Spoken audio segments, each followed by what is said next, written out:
Welcome to From the Other Side of the Pass, the hospitality podcast brought to you by Lucy, the lover of the people, and Ruth, the relatable EHO. Bringing real solutions to real challenges faced by food business operators. Whether you're a startup restaurateur or managing a factory floor, our informative, relatable chat will help you to grow and develop and achieve greater success. Come on, let's dive in.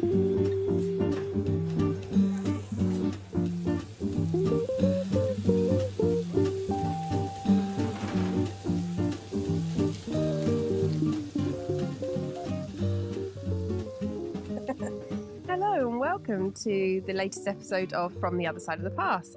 Today we are lucky enough to be joined by Oliver Madge from Pestwise. Oliver Madge, Pest-Control. It's Pest-Control with a difference, isn't it? I'm very excited to find out more today. Totally. Let's start with you, Oliver Madge from Pestwise. Welcome. Thank you for having me. That's okay. Shall we start with your bio? Where have you come from? I'm a very bizarre breed where I've been in the pest control industry all my life. My mother actually had a pest control company, Really? so from a young age. And through my career, I've worked for large national companies, small, medium size. I generally have focused on high risk, high profile sites. So those that can't afford to have rodents or insects.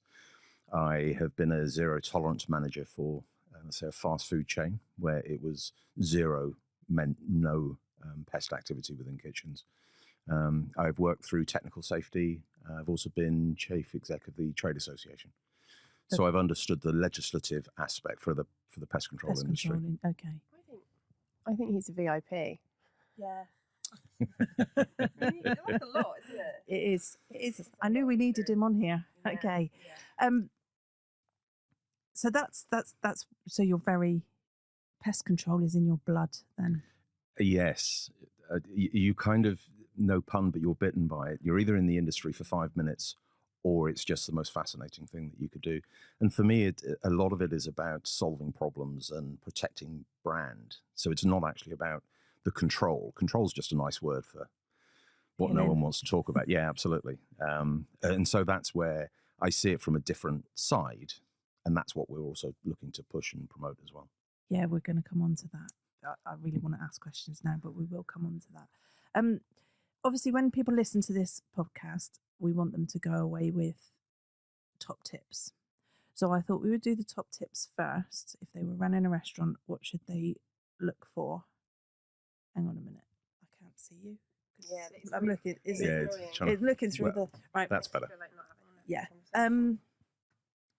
Because we can do this in 10 minutes, well, less than 10 minutes, can't we?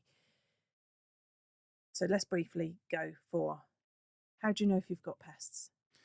The main thing with all pest control and pest management are two different things, first of all. Pest control is about literally what you think it is. You know, a lump of wood would do it. But generally, we're talking about pesticides. And it's almost something has happened, something is present, therefore you need to control it. Pest management is about being much more proactive and looking to prevent it. Okay. And that's where we try to work with a lot of food environments. Going, the pest needs one of four things: food, water, somewhere to live, and favourable temperature. And that's it. Just like bacteria. Yeah, it's the same kind of principle, isn't it? You know, on that. And same as humans. Yeah. You know, we're exactly the same. So if you can minimize, I call them opportunities. And if you can minimize those opportunities, you don't have as many pests, or guess what? You may not have pests. Yeah. So when we talk about what to look for, everyone thinks, do I need to look for droppings or the signs of the pest? No, just take a step back and go, what in my environment would attract rats or cockroaches or flies in the first place? That's what you should focus on. As a business owner, that would be my first piece. That's already quite insightful. Yeah, because it's looking at before you've got the problem. Like when I train, you go, how do you know if you've got rats or mice? And they go, drop-ins and eating food. And it's like, actually, you're right, aren't you? Before you don't go, I've not got a problem. Have a look to see, could you get a problem? Yeah. Everyone has, it's risk, you know, and in the pest industry, we don't talk about risk. I don't think in the food industry, we talk about pest and risk enough. So we tick the box to keep the environmental health happy. So everyone has 6 weekly inspections. And that's a fallacy. it goes back to the largest pest control supplier in the UK and what they came up with 30 years ago. It should all be based on what the site needs. I've been involved in sites where we've been twice weekly because the risk was suitably high to both the product and also brand, but that costs more. Yeah. But they didn't want to go through, so they valued the service that they received. So I think the 6 weekly, someone turns up to have a look around at some boxes. It's not really controlling pests. It's not really providing much. It's almost reactive. Bizarrely, we use the customer as the monitor. We wait for the customer to see a problem, generally, and then we respond to that. And every 6 weeks, 4 weeks, we'll turn up, have a look around, fill in a piece of paper, and see you in a month's time. Yeah, it's not actually a legal requirement to have a pest control contract neither, which a lot of businesses think they have to have it. So actually, looking at it your way, you'd be better off getting somebody in to go, if you do all of this, you won't need me to turn up every 6 weeks. Would that be right? You talk about it depends on the risk, obviously. If the risk is suitably high, then it may need a professional pair of eyes more frequently than not. But when we get on to other subjects of where the industry is going, I think that the shift could revert back to the business owner. And that's not passing the responsibility and the risk back to the business owner, but they're on site more frequently than anyone else. Yeah. The staff on site see the issue. So actually that's pest management. If they can minimize that, they're doing the job. From an environmental health point of view, I do like looking at the pest control records because you generally make a comment on the housekeeping and whether it's good or bad.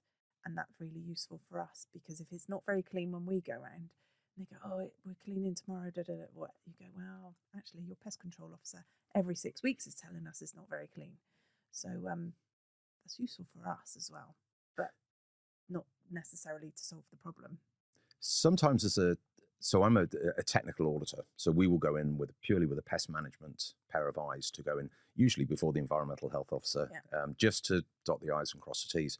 And it's amazing how what we see as a third pair of eyes isn't about pests. It's about everything else that is contributing to it. So again, it kind of goes back to that original piece of actually that's what you need to address. If you do that, you don't get the second part, which is activity. Yeah. Because that's when the real cost comes in. And it's an awful secret, but we're actually, as an industry, rewarded for failure. Yes. Which is a terrible thing to say, but if we don't do our job properly, it's not us that get the brand reputation, it's the customer. And then the customer has to pay for more visits, or the customer then has to pay for additional proofing. And that's not part of the service. So yes, if you get pests, actually I make more money, which is not the right way of looking at it, but it's how it does, because the trouble is people buy pest services at the cheapest price. Yeah. And that doesn't include value, and it doesn't include the proofing and the time on site to actually do the job that needed. Someone turns up, checks the boxes, leaves a piece of paper and goes. Yeah, you're so right. So when our pest control companies come into our restaurants and they say, have we found activity? Actually, we should be looking at them and saying, right, so why have you not sorted that? Because you were in 4 weeks ago and you were in 4 weeks before that and you're in 4 weeks before that. Why is this a problem? Correct. It's on them, isn't it? It should be. Depends on their contract. And that's, again, dirty little secret, and I'll probably be shot by the industry. We play on that. Yeah. I've been in a situation where the company tried to blame the pest control company, and the pest control company went, no, we've been telling you needed to proof that. Look at all our records, and you never did it.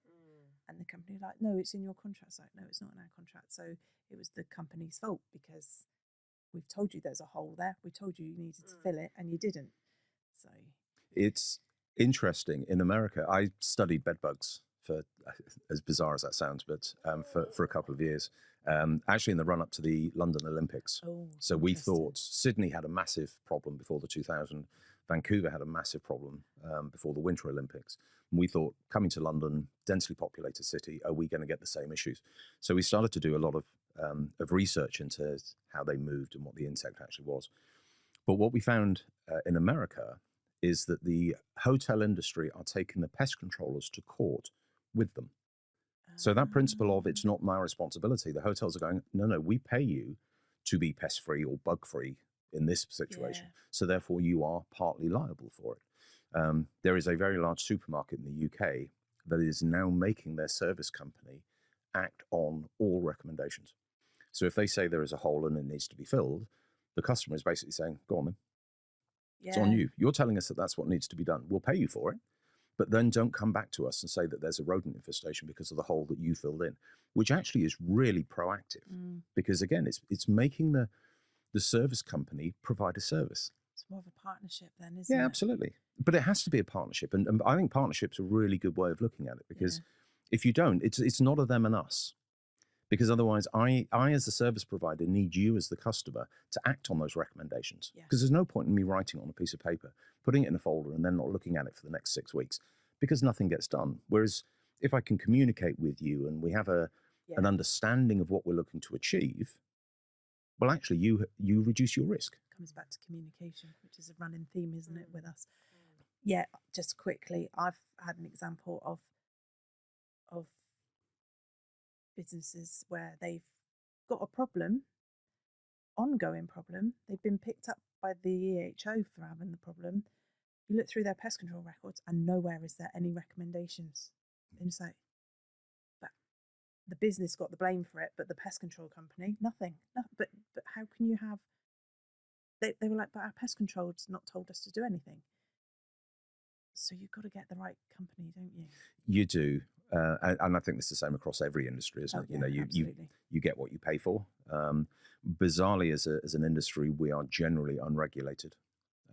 We have only now started, and I say only in the last 5 or 6 years, rodenticides is the only thing that you need a certificate for. So when you start to do insect management, there's very little need for any statutory, and certainly not within the food industry. They're moving towards what they call level 2 award. So there is a national certificate a national qualification that is available for operators to use. It takes 5 days, and it's not the best. It's not a practical qualification. Maybe that's the best way of looking at it. Okay. So if someone's very good at studying, they'll pass. But actually, you need someone who's good. It sounds bizarre, but on their hands and knees and actually looking underneath and around the back, and is prepared to do the investigation, to open cupboards and pull out stored products to see where these issues are. As an industry, we also generally wrap up service in quite a confusing way. So we turn up every 6 weeks, but we'll cover you for rats, mice, fleas, cockroaches, bedbugs, wasps, and whatever it may be. Cockroaches and mice don't work the same way. They live in different places. They operate at different times. They reproduce at different rates. So to turn it into a 6-weekly routine is the wrong way of looking at it. Mice are much more active at certain times of the year. Rats certainly are predominantly a winter pest, but yet we'll go and service rat boxes during summer.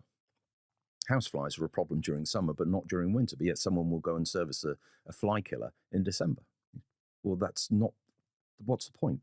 Because you don't have that pest at that particular time. So, I think there's lots of things that the customers should be looking at what they're buying, why they're buying it, and who they're buying it from. That's good advice, isn't it? Don't like you say, don't just tick a box, pest control tick. What are you getting? What are you actually getting? I think that's a really important message. What are you actually getting? Because if it's someone turning up every 6 weeks for a piece of paper, go and get the cheapest one. But then equally, you are running a really high-risk strategy, because if you do get pests, it's going to cost you a lot to get rid of it, because there's no money for the pest control company to do anything about it. Well, and it's interesting from my side. So as I say, I'm a problem solver more than anything. And it's very bizarre. I get paid by the customer to work with their pest controller to solve a pest control issue, which if you work that one through, they are paying twice for the same service. But that's my business. So, if people want to keep on doing that, then I'm happy with that. But it shouldn't be, because if the pest service company was good enough, then there's no need for me. And one of the things I think that we generally find is that people don't associate the cost of a pest activity with the contract. They buy it at the cheapest price, but actually it's not. You've got to look over a 12-month period. You go, what else are you paying for? And that's not necessarily to the pest control company, but it is about brand. It is about the potential for recall. It is about damage. It's about the stress. of an EHO visit and Yeah. going, oh, all our boxes in the right place, or are we using traps when we should be using non-toxic or toxic, and all of that. Actually, that's what you pay a pest control company to manage for you. I think both what I do and what you do, you can't see the money you save a company. That Measuring the return on investment is difficult. Yeah. I call it consequential risk. Oh. What's the risk? Because you can't put it in £2. No. Until something goes wrong. And there was another supermarket just before Christmas had a product recall for a moth infestation. Oh. Now, all of a sudden you then start to go, that's just a massive, you've got the cost of production, the cost of recall, the cost of reproduction, if you like, of making more product on that, let alone the brand impact. It was in the public domain as well. I can't remember which one it was, but you could Google it if anyone was that interested. But bizarrely, as you read all the way through there, pest control company, not named. No. You could probably do some digging and find out who it was. But and again, it's that element of that needs to be a partnership, as you mentioned on that, working together it shouldn't have happened. It just shouldn't have happened. Okay, so that's quite, we've been talking about the traditional style pest control. And the reason I invited Oliver on was because we met at Marwell Zoo, who obviously with the zoo, you can't just put bait boxes down everywhere, can you? With or without toxic. The zoo generally take the site out. We shouldn't be using toxic on a regular basis. And again, it kind of comes back to pest management, cleaning up, minimizing the opportunities is actually about not using chemical to control. Which was your whole new approach, I just found it all very interesting, so I thought it was worth sharing. So where do you want to start with your new? If we focus, I mainly focus on rodent control now. Okay. So the vertebrate side of things. But because we're having a massive change in how products are used. So there is a group called CREW, the Campaign for Responsible Rodenticide Use, which is a great title, but it's a stewardship scheme by the industry. Because a lot of the poisons that we have been using for 40 years have a wildlife impact. It's a food chain. So mouse eats bait, usually field mouse eats bait, barn owl eats mouse. Barn owl is affected by rodenticide. Okay. They call it bioaccumulative, so it builds up in body tissue. Very simply. The more mice the barn owl eats, guess what? The more residue sits within the barn owl. And it's not just barn owls, but there are other birds of prey, scavenging animals, even foxes and stoats are included in this as well. So for a while now, the industry has known that we need to reuse or use rodenticides in a different way. That's not putting bait in a box and leaving it there for 52 weeks of the year. Also, are you going to cover the whole resistant rat thing? Well, we're currently sitting in one of the most resistant counties globally. I know that Winchester has the super rat, which I always picture with a cape and a big tail. Winchester and actually going up to Newbury is probably the most resistant stretch, again, globally on that side. Is there a reason for that? Overuse of rodenticides. And if humans have antibiotic resistance coming in, animals, I work in agriculture quite a lot as well.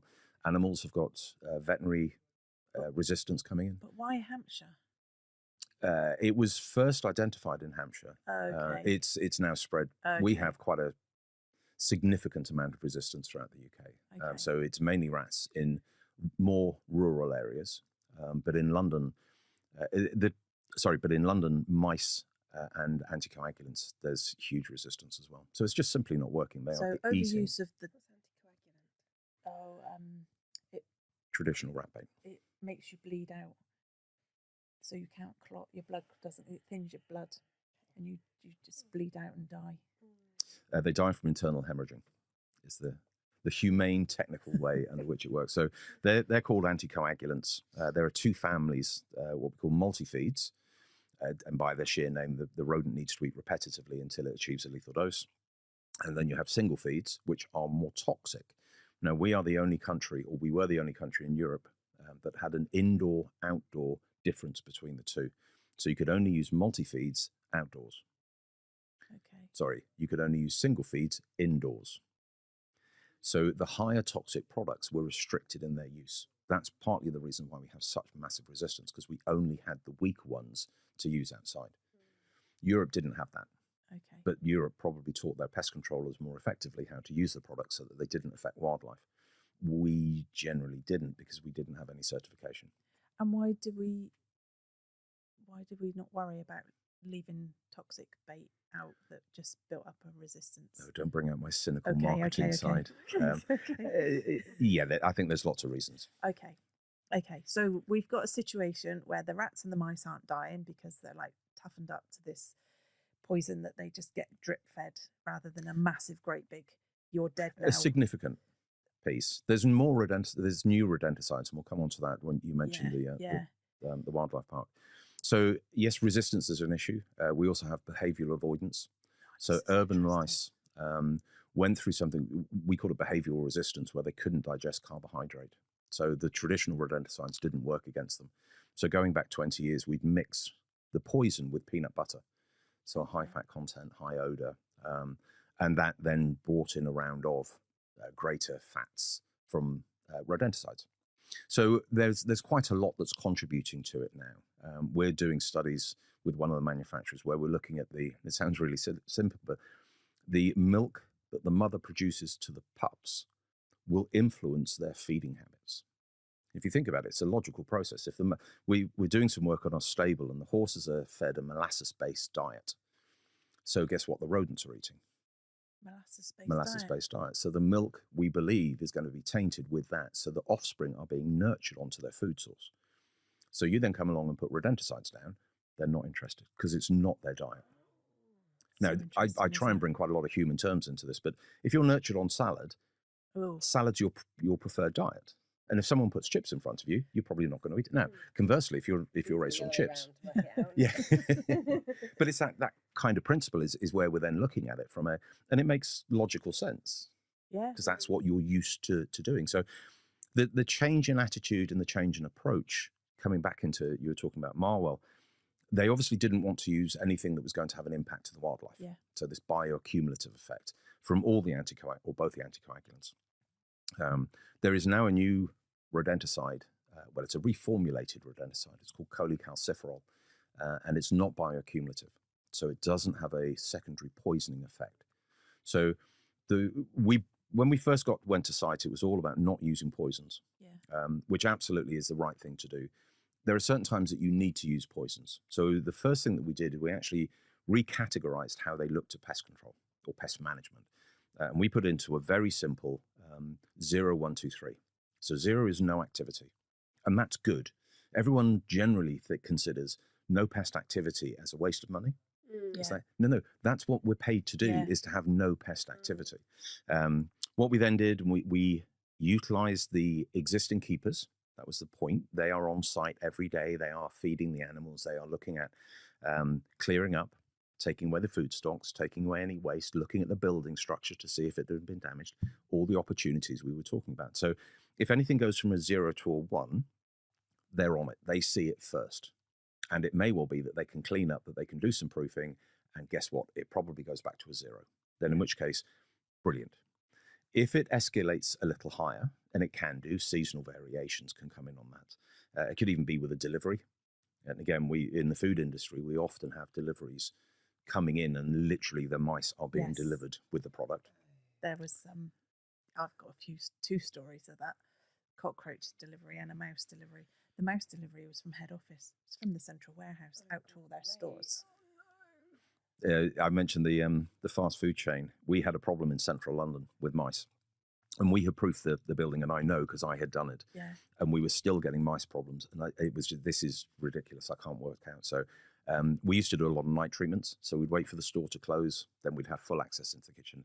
And I waited for the store to close, and I just sat and waited because I wanted to see what was happening. About half an hour later, the Buns, which was an external contractor, turned up, and they opened up the doors and left them on the racks. About 20 minutes after that, guess what jumped out? It was. They were literally being delivered past all of the systems that we had put in place. Oh my God, I couldn't do your job. The funniest one where these were being delivered, they were shut for 3-4 days, this business, and they went, it's all right, we're sending them back.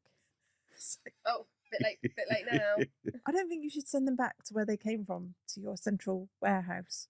Right. in a different lorry that brought them down And in then the I first place. pictured all the mice going, where did you go? It's like, oh, I ended up in Eastleigh. We wanted to do a campaign once where we were actually going to animate the mice and talk about their experiences, because you see it from a I'd love completely that. different way. You know, how they look at the environment, how they look at the food of, oh, I'm not going to eat that. You know, it doesn't look very appetizing. And if you, unless you think as they are going to operate, you can't get on top of this, because we look at waste in a completely different way that rodents would look at waste. What it is, where it is, what it smells like, what it looks like. You know, we look at food and go, ugh. They smell food and go, ugh. So you have to kind of do it slightly differently. So, the 0 and the 1, as soon as it goes to 2, we then start to, well, we call them an escalation campaign. So we are now not doing the routine monitoring. We are moving into a different process, and it might be traps. It's a physical control method. So again, we're holding off on the rodenticides, because if it's only 1 and 2, and if you look more frequently, you'll see 1 and 2. If you don't look, you'll see 10 or 20. And that's where you can't control them with traditional methods. And again, if that works and the traps works, guess what? We go back to 0, because they don't have a problem. If it escalates again and it goes to 3, that's when we then go to rodenticides. So we've tried to keep it quite simple and kind of following a health and safety almost. But we've included 0 deliberately, because it's not low. It has to be 0. That's the objective. Yeah. And that's good. Again, going back to that place with the delivery of mice, I met the man that was meant to deal with it, and they had a red, amber, green policy, and I was like, but what's amber? I just could not get my head around what amber was. I just had a picture of a mouse with one little foot over the threshold. Because either you've got them or you've not got them. Correct. It was like, it was, I figure he was trying to say, similar to, as you've just said, 0, a 1. But and again, I think this is the relationship. Is 1 too many or 10 not enough? But you have to communicate that. You have to work that out, because 1 in a food production is way too many. 10 around the far side of the compound, around a redundant store. Yeah. Okay, we don't want 10, because 10 all of a sudden become 20 and 30. But the principle, I think, exists on that. And the other side is actually just talking of that. And we did it with Marwell. Most people look at the site as a whole. Yeah. And it's not. It's broken into component parts. Again, this is risk. So if you're talking about a production area, that has to be high risk. You should be focusing more on that than around the outside of the building. When you talk about the external site, you may score that a 10. Would you then break down a whole site into the high risk and low risk areas, depending on the size of the business that you're looking at? I would break that down into the risk of the business. Okay. So building fabric, Yeah. If it's old, it has to be high risk, because there's more opportunity for them to get in.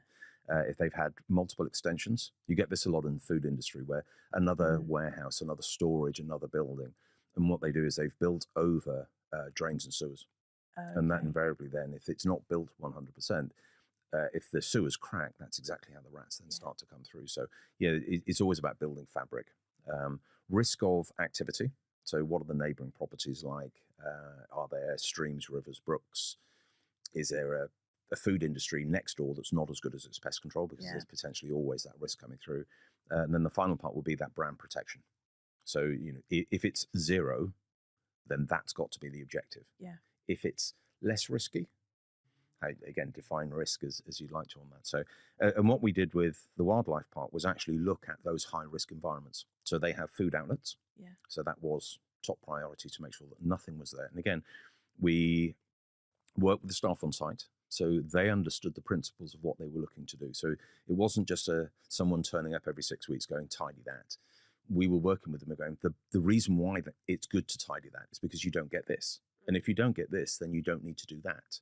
So joining the dots, and more people are now embraced with I get why I'm doing it. Yes, understanding, isn't it? Not just someone told me, because people generally reject that. If you understand why, you're more likely to do it, aren't you? And that's what we've achieved. And it's taken, I'll be honest, it's taken a while, probably a year or so, to get people into that mindset. But as a result, they're now not using rodenticide or as much rodenticide. And you think, that's got to be a win. They're also not having pest infestations, which is a significant win. Yeah. with all the risks, obviously, that come off the back. So having broken it down into zones, almost, if you like, within the park, we could then focus on those particular food outlets. There were certain parts of the park where they knew they had problems. They had a compactor area, for example. Okay. So again, that was classified as kind of a medium high risk, because periodically they get issues with rats. And guess what? During summer, they didn't get issues with rats. So you don't have to worry about it during those times of the year. But come autumn, right, let's get back into looking and clearing and making sure and cutting back vegetation. So very much that was a kind of a holistic approach, if you like. They've taken it a step further, where they're now actually looking at digital technology to help with their pest control. This is the bit I'm really excited about. I know. It's kind of 21st century. The pest control industry is 40 years behind. We still use the same products that we did. We've mentioned it 2 or 3 times. We still like writing a piece of paper, because that's what we were taught to do, and that's what auditors like to see. But yet we don't produce pieces of paper. We email now. We're all on social media. It's all in. So technology is slowly creeping into the world of little old pest management, I think, more than pest control. And the clever side of this isn't actually the technology. It's what it allows to happen. So there are several types of technology on the market, but and there's as simple as traps with an app. So trap goes off, relays a message, pings on your phone that says trap's gone off. Brilliant. Love it. No, it's about labor in the grand scale of it. It's about reducing risk, obviously, but for someone to turn up every 6 weeks, we affectionately call them box kickers. So every 6 weeks, someone's going to turn up and kick a load of boxes and generally say you haven't got a problem. Yeah. That's kind of counterintuitive, isn't it? Because why is someone being paid to open a box that nothing's been in and then give you a piece of paper to say that nothing's been in there? Especially if the rodents walked around the edge of the box. Because not all rodents go into every box. Rats don't like external bait stations. We're finding in urban environments, mice don't like internal bait stations. So if your sole monitoring is opening a box that the rodent hasn't been in, you're not going to know whether you've got a problem until you see them, until you see damage, until you see droppings. Where technology comes into play, we've now got sensors. So as soon as, and it is a bit, mission impossible, but as soon as anything walks into a space, the sensor picks it up.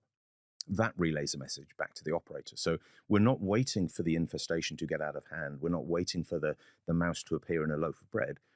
We're on this actually before the customers know. I got involved in, so I've been doing quite a lot of research with this. And we started using cameras. So Wi-Fi enabled, so that we could actually get real-time information coming through. And they've now got SIM cards in them. So again, it's all very clever.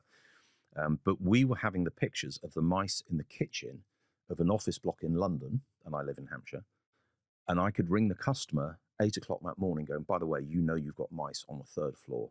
We'll be in later on and we'll do something about it. It's clever, isn't it? Now, that on a 6-weekly cycle, checking boxes, that could be another, 5.5 weeks if I had only just been, until someone knew that there was a problem there. Mice reproduce every 3 weeks. That's what I was going to say. How many? If I had 2 mice, I need 2, obviously. If I had 2 mice today, how many mice would I have in 6 weeks? Well, mice can reproduce with the right conditions every 3 weeks. They're again, if you're sad like me, they're quite fascinating. So as soon as they've given birth, they go back on heat again. We call it postpartum, and they can be pregnant while they're weaning their previous litter. And the weaning period is also 3 weeks. Mice will have about 10 to 12, about half a dozen pups. But their mortality rate is quite good, so they survive. So you imagine, and they're then sexually active within 5 weeks, 6 weeks after that. Okay. So you've then got those 6 pups that are sexually active within 2 months. They can then have 6. Gosh, That's 36. And then 6 weeks later, they have reproduced again and again. You're talking 3rd, 4th generation in a couple of months. Wow. So yeah, It's a lot of Christmas presents, isn't it? I call it the mouths to feed. So whenever we go on site, you've got to work out how many mouths you've got to feed, because that's how many traps you need to put down, or that's how many. Well, of course, I'd never thought about that. Bait boxes you need to. That's the volume of rodenticide. Again, people don't. And you'll know this. There's always a bait box underneath the fire extinguisher. There's always a bait box underneath the kitchen sink, because those are safe places to put bait boxes. Yeah. Well, where are the mice living? And I guarantee they don't Not live under the underneath. fire extinguisher. And they certainly don't stop to eat there. In my experience, they're running hell for leather down a corridor to get from where they're feeding or to where they're living. That's Yeah. it. That's their objective. So if you spend the time looking and going into wall voids and ceiling voids, that's where you have the issue. And that's where digital is helping us, because you can put this kind of technology into a wall void and leave it there. It's working 24/7. So as long as it can communicate, and obviously concrete and steel have an impact, but there's ways around that. I can monitor in that wall cavity without actually having to go into that wall cavity. That's with a sensor. With these sensors, Yeah. even with the boxes, because some of the boxes will weigh. So you were talking about the Yeah. scales. This is really clever, because it's a very traditional approach. So bait in box, non-tox. So non-tox is basically rodenticide blocks without the rodenticide in, and we call them non-tox. But the idea being is that if a non-target eats it, it won't be affected. Now, typically or traditionally, that's pointless, because you're not going to know for 6 weeks. Yeah. So invariably, the block will have gone, because whatever it was that was feeding from it quite likes it, because it's not toxic, and it just eats its way through. When you've got digital, so this one particular smart box weighs the blocks and weighs the bait. So as soon as something walks into the box wakes up, because there's a sensor. It weighs the bait. Rodents eat, leaves. Sensor's now gone off, so it's been tripped twice. And it then recalculates the weight of the bait. And from that, they can then work out pretty much whether it's rats or mice, because of the volumes that they consume, how they feed. Mice will generally go in and out of the box several times, whereas rats generally go in and feed and then leave. So all of that kind of technology then comes in. So it's now not just yes, you have got a problem. I now know where. I know how much they've eaten. I know what time they've been active. And generally, guess what? It's at night, which is when they come through. And as pest service companies, they operate during the day. So you're not actually, and that's why I go back to this fast food joint. We had to be there at night to see what was going on. So the box working 24/7, analyzing what's going on and around and in, gives us so much more information. But I don't have to go to site. And this is where we're trying to work out the next service provision, because we aren't used to seeing someone every 6 weeks. You want 12 pieces of paper or 8 pieces of paper or 4, however many pieces of paper over a year. And businesses think they're paying for someone to turn up and kick boxes. Yeah. Whereas actually you're paying for a pest-free environment. And that's a mindset shift, that if you don't need to see me, and COVID kind of drove this, we had an increase in pest activity because pest controllers were not going to sites. Sites weren't open for obvious reasons. Well, the pests love that. But so it doesn't make sense. It's not about someone turning up. It's about, what does that site provide? Again, it goes back to, what are the opportunities? And if I could manage that remotely and come on site when there was a problem, but don't go on site when there isn't a problem, for example, or maybe the time when there isn't a problem, I'm looking at proofing and the housekeeping, and not focusing on boxes, but actually looking at the business operation, on how you manage waste and how waste collection's coming through and why are the bins in a terrible state. That's pest management. I was going to say, in a way, if you're a food business, you would be better off paying somebody to do a pest management visit. This is what you need to do. This is how you need to control it, than an every 6 weeks visit, surely. If you follow these pest management rules, you are far less likely to end up with pests. I keep on referring to a very large supermarket. They are really proactive in their pest management. And they've adopted elements of digital, and we've been communicating with them. They have taken out 60% of their traditional boxes around these superstores, and they're having less rodent activity. So a lot of our listeners are kind of independent restaurateurs. Can they, obviously there's no legislation around having to have a pest control contract, is what you were saying. It's not the law. So could restaurants just use a pest management company instead of pest control? Is that the idea? Pest control and pest management companies are pretty much the same thing. The same. Oh, okay. I think as an industry, we don't understand the difference between, we call ourselves pest controllers, whereas actually we should be pest management operators. Okay. So it's about who you buy from. So if you engage with a company that understands the principles of not using pesticides, and as an industry, we were nurtured on pesticides. It goes back to my cynical element you were talking about. Why are we using anticoagulants? Because we were told to use them, because they were the best thing going. 30 years later, we're now realizing that's probably wasn't the case. So yes, finding those companies, they're getting there. We understand now that it is about, as I say, this pest management, the proactive approach. So absolutely, companies should be doing that. I'm a firm believer that I think more food industries could do more of it themselves. And I'm not trying to cut the pest industry out here, but actually by doing it yourself and calling in a professional at the time you need them and the reasons why you need them. And that's not just about killing things. It's about managing and doing a slight QA. That's the value of having a good pest controller, because it's not every 6 weeks, because you don't get mice during summer. You don't get houseflies during winter. So actually use the services of the professionals at the time that you need them and pay the right money for those services. And guess what? You'll take your risk down to almost zero. That's got to be a good place to be. Yeah. I think for food businesses, they essentially, especially the smaller ones, they just want to tick a box quick. They just want to. But actually, that's just not. But actually, yeah, no, it's buy cheap, buy twice scenario, isn't it? It is. It's actually if it's like this, it's the same as I do. If the business that is engaged with me and wants to listen to what I say and the advice that you give, in theory, they should never need me again. But it's nice to have a backup, to have some audits, and it would be the same. Maybe you wouldn't need you still need the pest control, but not every 6 weeks is what you're saying, isn't it? It should be far more targeted. Absolutely. And engage that or combine that, integrate that. Integrated pest management is another term that's starting to come more into kind of public health side of things. But if you bring technology into that, again, it's a much more fluid relationship that you have. Dynamic is another term that people are using, because I hate the term routine. Turning up every 6 weeks to do a routine means you do exactly the same as you did last time. That's not good. We should be looking and pulling out boxes and looking underneath, because things happen, things change within 6 weeks. So yeah, I think the understanding of what a business needs has got to be the first element. You refer to the price, and I often say it's people buy the cheapest piece of paper. It's a report, and as an industry, we'll supply cheap.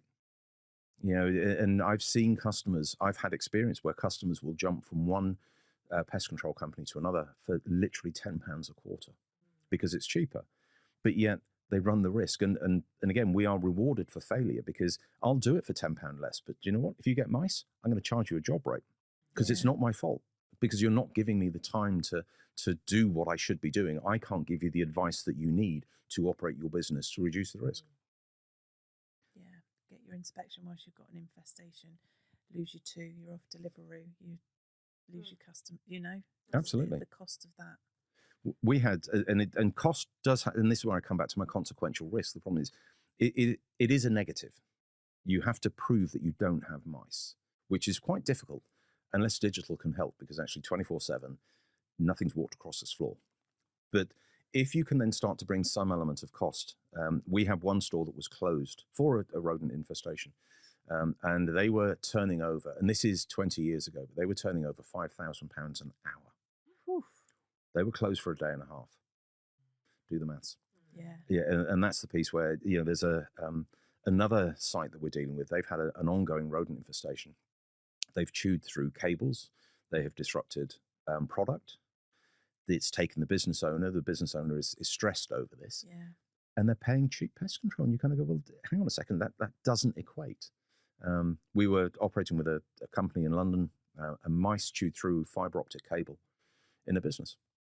That's the internet, isn't it? That is internet. All of their, intranet. So all of their internal systems went down. They had to close. Staff went home because all of their computers weren't working. But yet people don't build that into the cost of having pests. I think people don't understand that this new technology is about either. People are scared of it. And I think, we are intrinsically resistant to change. But yet we all have smartphones. We like them or loathe them. We do. We're all on email to some description. How many people still, send a letter, and very few, apart from Christmas cards. But even that, maybe not. No. But you then kind of go, and that's the problem, is we're in a technical age. but yet we're not using it for the simple things. But I think people don't understand what pest management is. And actually, that's the crux, because if you can get that, it's about risk. It's about not having pests. And if we're trying to do a campaign at the moment, we're thinking about how we market this, but you don't plan to have a fire. No. You plan to prevent having a fire. So you have a fire marshal and you have all the equipment in there that does early monitoring. Guess what? That's all connected to the internet. So you get something through on an app. You don't wait to have a fire and then go, oh, right, best call in a prevention company now. You do everything in your power, quite rightly so, to stop it from happening. But yet we don't do the same for pests. I did an interview once when I was at the Trade Association, and I was trying to categorize where we sit as an industry. And we were in a reception area. And the reporter was saying, okay, well, how important is pest control? And I said, well, okay, let me ask you, if the lights suddenly started sparking, would you leave? He went, well, yeah, because it's dangerous. And I said, okay, fine. So if you suddenly smelt gas, would you leave? He went, well, yeah, because it's dangerous. I said, okay, if there's a dirty coffee cup over there, are you going to leave? He went, well, no. I said, okay, well, if a rat ran across the floor and ran over your foot, would you leave? And he said, yeah, I'd be out like a shot. You kind of go, well, that's your answer then, isn't it? That's where pest management needs to sit, is that you don't want that rat running across your foot, but yet you're quite happy to sit there with a dirty coffee cup. Yeah. The cleaning industry is 20 billion. The pest management industry is 450 million. Again, it's that principle of people don't understand what it is, why it is. And that's from our side as pest control. It's not just about the customers and what they're buying. And that's why I think this mindset shift from what it used to be to pest management is a different way of thinking. And as a result of it, it's a different service that's being provided. It's exactly like, so my area of expertise is sort of like people management and HR. And it's a bit like teaching my staff how to deal with conflict resolution, as opposed to teaching them how to manage people in the first place. Hopefully, if we teach them how to manage people properly and we have the right systems in place, the conflict resolution never needs to happen. So it's just about the preventative methods that you use to stop the things flaring up. Yeah, of course. And it's exactly the same. I wanted to ask a really specific question. If a restaurant had an issue with, I know this is quite a common problem as we go into summer, flies, and particularly beer lines, they seem to fester and in drains and things. And I know a few local restaurants that have been struggling with this recently. And I wondered if you had kind of like a top 3 where you should check these things. It would probably be fruit fly, which is the infestation, first of all. And they like gooey, sticky substances. Usually it's not about the beer tray. Right. It's about the stuff that's on the floor and what dribbles from the lino underneath, particularly with wood, because the wood will absorb that gooey, sweet liquid. That's the breeding point, usually. The other place that they really like breeding is in sinks, where you have the overflow that comes out of the top. There's sometimes a collection point that sits there, and the goo will sit on the side of that, so the flies will actually come in and out of the sink. Again, that's their breeding point. It's cleaning. It's not pesticides. What do you put down the sink? Good squirt of bleach last thing at night. Aren't we supposed to be we're not using bleach? Oh. I don't know. Actually take it apart and clean it. And lemon probably would do it. Hot water would probably do it. All you need to do is just break down whatever that gooey substance is. For me, fruit fly is always an indication of housekeeping. How well are they cleaning? Because if you get fruit fly, you potentially get cockroaches. And if you get fruit fly, you potentially get mice, because that's what they'll feed from. The cleaning is not suitable. There you go. Good tips, thanks. I was going to see if there was any electric technology for cockroaches, flies. There is for flies. So we've now got cameras that look at glue board fly control machines. So if you imagine a brand new glue board, no flies, you can scan that. AI will start to come through and will analyze all of the footage. So you could have it programmed that you take a picture every day, every half day, every hour. And then the AI would obviously analyze how many big insects or little insects, if you want to keep it really simple. But again, that can be relayed to your phone. So as soon as the glue board is full, a message could then come back saying needs to be replaced. So rather than that would be Clever. 6 weekly cycle that the industry generally falls, actually 12 weekly cycle. And that's religious. 12 weeks is when you change a glue board. And that was because that's what a large service company 30 years ago set up. And we still follow exactly that same principle. It's not done on risk. It's not done on the style of the glue board or the machine, the size of the pad, the level of infestation. You turn up every 12 weeks to change those boards. Some summers you can have a bad fly problem. You know, You there can. are summers where flies are a problem for everyone. Yeah. So then 12 weeks is not enough, is it? Correct. And you turn up and it's literally the board is full. You know, there is nowhere for the fly to land on. Well, that increases the risk of a food-related issue. You know, that then gets into the media. Or customers seeing that's where it compounds itself. No, there's a food outlet in the Midlands, and they pay someone to go and check all of the cockroach pads once a week. It takes them half a day. You think the cost, and they still got a pest control company, so that's an internal. So no, we're now looking at how you could install cameras on top of insect monitor pads. And again, all it needs to do is take a picture once a day, once a week. If you catch that first cockroach that's come out of your delivery within the hour of it getting on that sticky pad, but think of the saving of that. And that's not just about the traditional pest control treatment, spraying it. That's about closing the production line. It's about cleaning it before you go back into production. You're then going to have a trial to get through back into that. Yeah. That cost is all associated with cockroaches. Yeah. So if you can catch one, that's why I say, is one too many or 10 not enough? You know, if you can catch one, it's so much easier to deal with than waiting till you've got 10, 20, 30, 40, because by the time you're at that level, you have to throw chemical at it because there's too many. And that's what has the impact, the consequential risk. It's very, very interesting. Is there anything else you would like to say? Any more gems you can share? I think that the key where we're trying to move into this world of pest management and away from chemical, and that's not anti-chemical. You know, at the right time, it does exactly what it's designed to do. It's just not needed. And the default go-to, if you've got a problem, is you apply chemistry. Whereas actually it might be cleaning, it might be proofing. And I think that's the world of pest management, is just look at what you're buying and work out why you're buying it. Actually, I just fell in that trap, didn't I? I said put bleach on it. And as soon as you said boiling water, I thought, of course, just put boiling water down. You know? So, and actually, I'm a health and safety consultant as well, but you then take COSH. Yeah. You know, and it's not rocket science what I'm talking about here. I just looked at legislation. That's exactly, COSH says don't use it if you don't need to. And if you do need to use it, work out the right level for what you've got. Don't go for the strongest stuff. Yeah. Work out what it is first. And it takes a bit of thinking about, but once you're in that mindset, it's really easy. And actually, by being proactive and having the right things in place, it's probably cheaper in the long run. Yeah. And again, that's what people don't work out. We did a campaign just on pest control and cost. People will invariably buy the cheapest product. And then you look at the dilution rates. And the dilution rates actually are more for cheaper products because you need to use more of the product in order to achieve the same results. So actually buying a more expensive, and I mentioned cholecalciferol, that is more expensive, but it's cheaper to use because I don't need as much of it because it's not having the impacts and they don't eat as much and lots of scientific reasons. But that's, again, it's a mindset that people have to get into. Look at what you're buying and work out the value and then buy proportionally. Pestwise, that's your company, isn't it?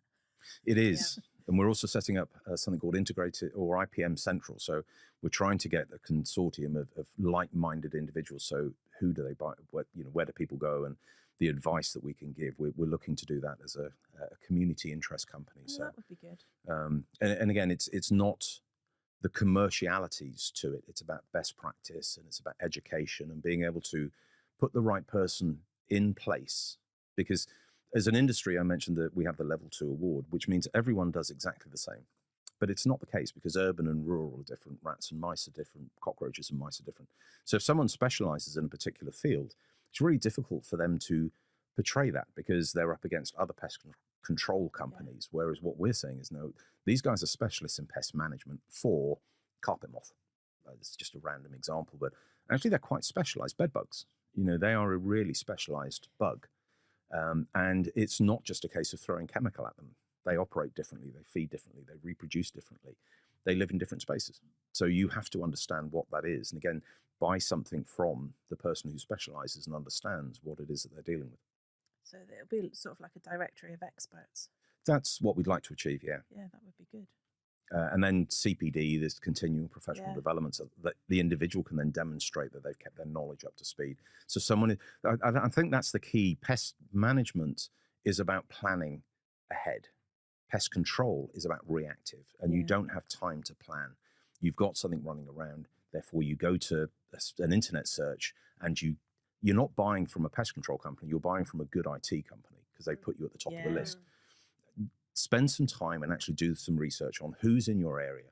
How good are they? What do they specialize in? Ask for some references. It sounds really silly, but do some planning before you get the problem.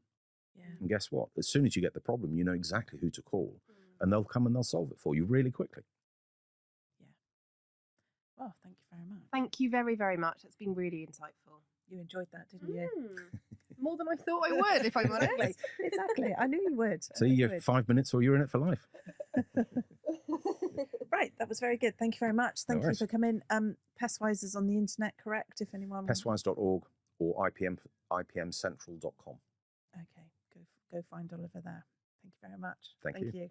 If you enjoyed this podcast, then Lucy's going to tell you what to do.